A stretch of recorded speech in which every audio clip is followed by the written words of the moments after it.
Hello friends, welcome back to my channel my family my lifeline. Hope आप सब बहुत अच्छे हो। आज मैं शेयर करने वाली हूँ हमारी लाइफ की एक इंसिडेंट क्या है, एक्सीडेंट ही बोलिए। जब हम कोलकाता में थे, ये 1995 की बात है, तब मेरी बड़ी बेटी रुचिता 1 साल की थी। तब मेरे फादर इन लॉ और मदर इन लॉ कोलकाता में नहीं थे, वो दोनों सूरत गए हुए थे मेरे जेठ जेठानी जी के पास। मेरी बहन की भी शादी फिक्स हो गई थी, तो मेरे घर वाले उड़ीसा से शॉपिंग करने आए थे कोलकाता में, शादी की शॉपिंग। उन लोग जाने के बाद मैंने और रूपक ने डिसाइड किया कि हम रुचिता को लेके जू देखने जाएंगे। हम नेक्स्ट डे जल्दी सुबह सुबह उठ के रेडी होकर हम रुचिता को लेकर निकल गए हमारे स्कूटर पर। हम जू से कुछ ही दूरी पर थे, एक कार ने हमारे स्कूटर को टक्कर मारी पीछे से, और उस इम्पैक्ट में हम तीनों गिर गए और हमारे सर से हेलमेट भी निकल गई। और रुचिता मेरी गोदी में थी, वो दूर छिटक कर बीच सड़क पर जा गिरी। मैं किसी तरह जल्दी उठी और उसको वहां से उठाकर लेकर आ गई, क्योंकि स्पीड से गाड़ियां जा रही थी। मैंने और कुछ लोगों ने मिलकर रूपक और स्कूटर को उठाया। वो शॉक और नर्वसनेस के कारण वो एक ही बात पूछे जा रहे थे कि हम लोगों को किसने टक्कर मारा। वो यही बात पूछे जा रहे थे, कहाँ ये मुझे संभाल लेंगे, मैंने सोचा था, बट उनको ही ऐसा शॉक लगा कि मुझे समझ नहीं आ रहा था मैं क्या करूं। मैंने रुचिता को भी चेक किया कि वो ठीक है कि नहीं, बट उसको एक खरोच भी नहीं लगी थी। शायद भगवान बच्चों को इसी तरह बचा लेते हैं। हमने फटाफट स्कूटर वहीं पे छोड़ा और एक टैक्सी लेकर हॉस्पिटल के लिए निकल गए। हमारे कोलकाता के घर के पास ही पीयरलेस हॉस्पिटल है, हम वहीं जाने के लिए निकल गए। वहाँ रुचिता कंटिन्यूअसली रो रही थी टैक्सी में, और रूपक भी वही बात दोहरा रहे थे। सडनली मैंने देखा कि रूपक के सर के पीछे भी चोट लगी है और उनका टैक्सी में ही वॉमिटिंग भी चालू हो गया। मुझे टेंशन हो गया कि क्या पता उनको कुछ इंटरनल इंजरी तो नहीं हुआ है। मैंने हॉस्पिटल जाते जाते सोचा कि मैं अकेले हैंडल नहीं कर पाऊंगी रुचिता को, रूपक को, और सडनली मेरे बैक में, कमर में भी एक्सक्रूसिएटिंग पेन चालू हो गया था। सडनली मुझे याद आया, हमारे कोलकाता के घर के पास ही एक जान पहचान थे हमारे फैमिली फ्रेंड। तो वो कुछ ही दिनों पहले वो उधर ही पीयरलेस हॉस्पिटल के उधर ही उन लोगों ने घर खरीद के शिफ्ट किए थे। तो मैं फिर ड्राइवर को डायरेक्शन दी कि पहले उनके वहां चल लें, बट मुझे एड्रेस भी उनका ठीक से मालूम नहीं था। मैंने रूपक से पूछा, बट कोई हेल्प नहीं मिला, वो सेम ही बात दोहरा रहे थे। इसी तरह मैंने वो याद करके, एक ही बार मैं गई थी उनके घर, तो ऐसे याद करके मैंने फिर ड्राइवर को ले गई और वहाँ मुझे उनका घर लकीली मिल गया। वहाँ दादा को मैंने बोला कि ऐसा ऐसा हो गया है, आप जल्दी से टैक्सी पे बैठिए और मुझे पीयरलेस हमको जाना है, इनको एडमिट भी करना है। तो वो दादा जल्दी से रेडी होके हमारे साथ टैक्सी में बैठ गए। उनके घर से पीयरलेस हॉस्पिटल 2 मिनट की ही दूरी पर थी। तो हम पीयरलेस हॉस्पिटल पहुंच के वहाँ फॉर्मेलिटीज सब पूरे किए और रूपक को एडमिट किया, और वहाँ उनका सब चेकअप हुआ। डॉक्टर ने आकर बोला कि ऐसा कुछ चिंता की बात नहीं है, एक दिन उनको एडमिट रहना पड़ेगा ऑब्जर्वेशन में रहने के लिए। वो दादा ने उनके कुछ कलीग्स को फोन कर दिए थे, उन लोग भी आ गए थे, और मेरे घर वालों को भी उन्होंने फोन कर दिया था और तुरंत आने के लिए बोला। डॉक्टर ने बोला कि आपको भी चेकअप की जरूरत है।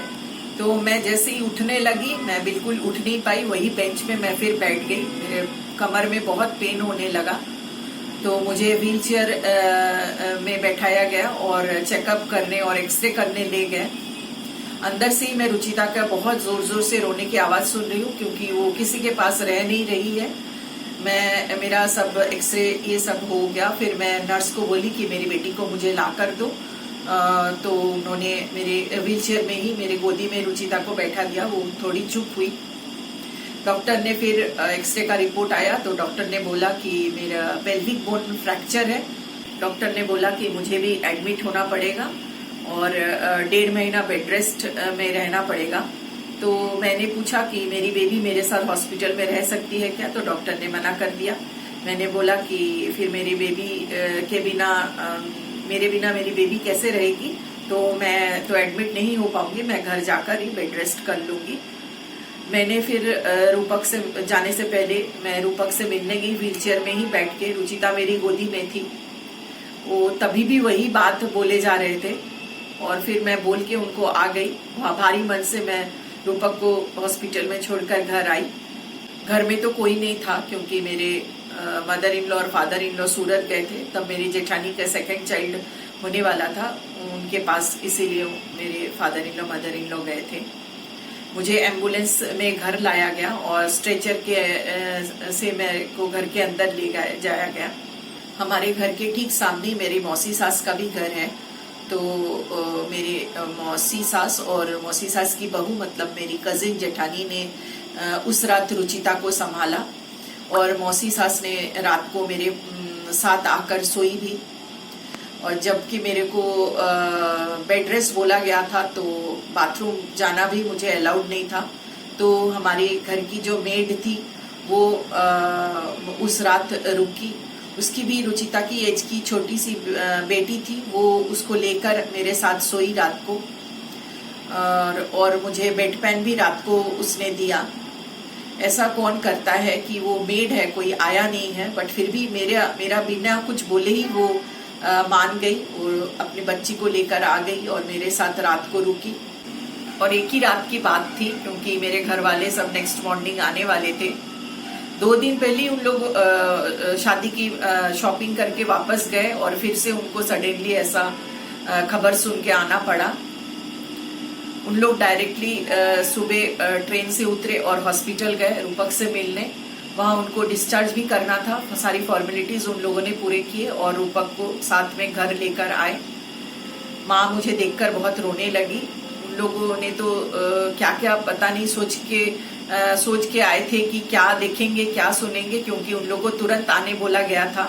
उनको लग रहा था कि क्या पता, बोला गया था कि हम सब ठीक है तीनों, बट उनके मन में हो रहा था कि क्या पता उन लोग कितना सच बोल रहे हैं कितना झूठ। आकर देखे हम लोग को। माँ तो बहुत रो रही थी। मेरे घर वालों को रिजर्वेशन भी नहीं मिली थी, किसी तरह पूरी रात इधर उधर बैठकर उन लोग आए थे। रूपक घर आ गए, देखकर मेरी जान में जान आई कि चलो वो ठीक है। मेरे घर वाले ने पूरा घर को संभाल लिया था, रुचिता को भी। 3 दिन बाद मेरे मदर इन लॉ और फादर इन लॉ भी आ गए और फिर उन लोग मेरे घर वाले उड़ीसा के लिए फिर निकल गए और मेरी मदर इन लॉ ने फिर पूरा सब कुछ संभाल लिया। रुचिता को घर का पूरा काम, रुचिता को खाना खिलाना नहलाना सब मेरी मदर इन लॉ ने सब अपने ऊपर ले लिया। मेरे लिए एक नर्स भी रखा गया था।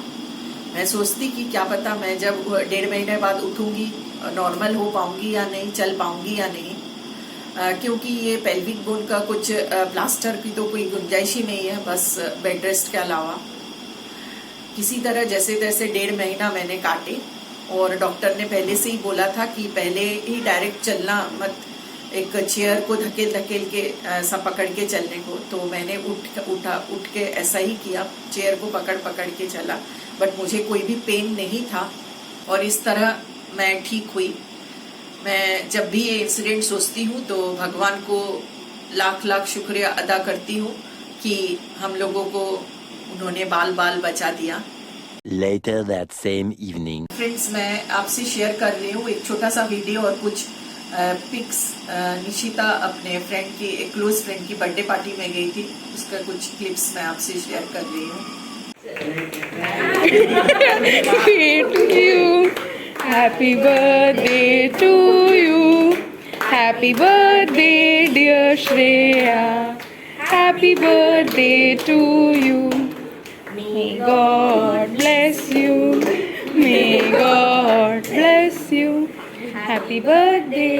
ये एक पीस मुश्किल से निकला तो थोड़ा थोड़ा खाना तुमको खाना है तो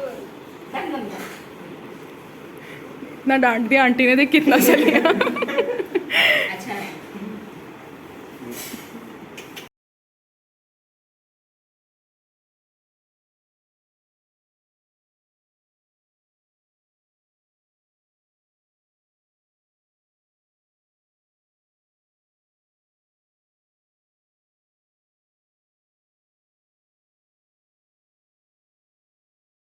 please like, share and subscribe my channel and don't forget to hit the bell icon.